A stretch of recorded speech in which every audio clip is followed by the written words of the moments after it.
Hi Jack, Jessa here. I'm here to review the proposed selection plan for Associate Accountant. I'll also mention alternative methods of selection, including the use of cutoff score and multiple hurdles approach.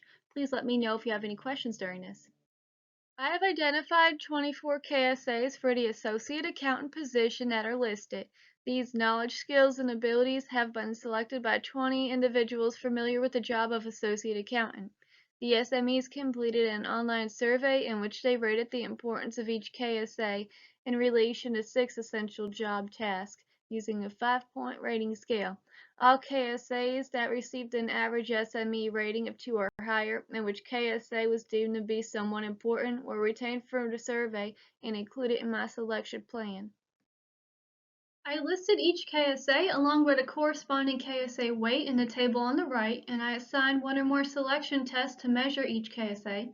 KSA weight is indicative of how important each KSA is in relation to overall job performance, and in short, it's determined by dividing each KSA column score by overall KSA score and then converting each answer into a percentage.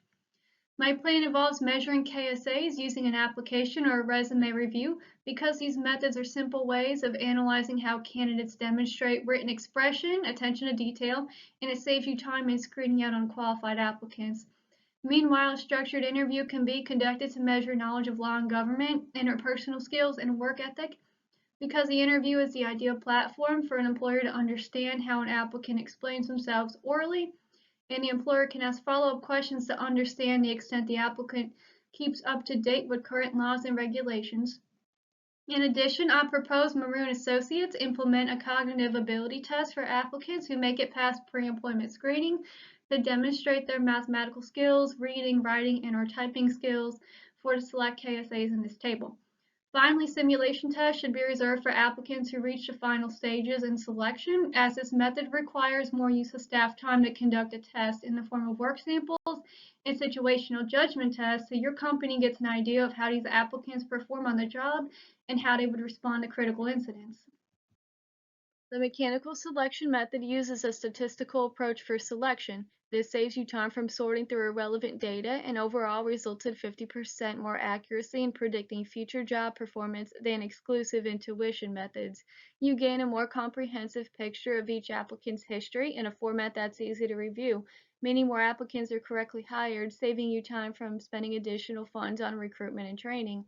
What this looks like in my proposed plan is using statistical software such as SPSS or Excel to assign equal weights for each assessment while they are plugged into an equation, and implementing standardized scales to achieve high inter-rater reliability among assessments that are more subjective in nature, such as the interview. Two mechanical strategies for making employment decisions are mechanical hurdles and multiple cutoff scores. With multiple cutoff, there is a cutoff score for each KSA, and any applicant falling below the minimum cutoff score is rejected. This requires all predictors of all applicants to be assessed, and there would be no scientific way to rank the remaining candidates, pushing more decision-making demands back on management.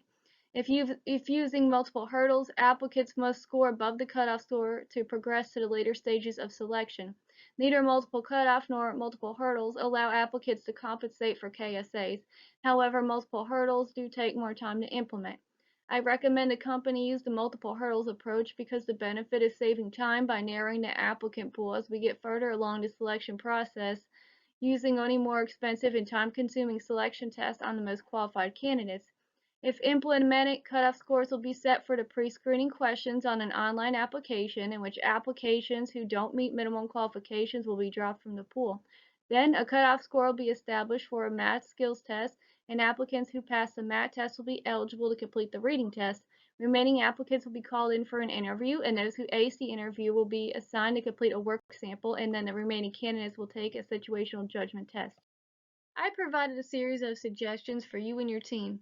First, I believe a resume screening AI program would be beneficial for Maroon Associates to help screen out unqualified applicants by checking for keywords identified by senior job holders and supervisors. To increase accuracy, the company should also select an HR statistical software package that's easy to use and cost-effective.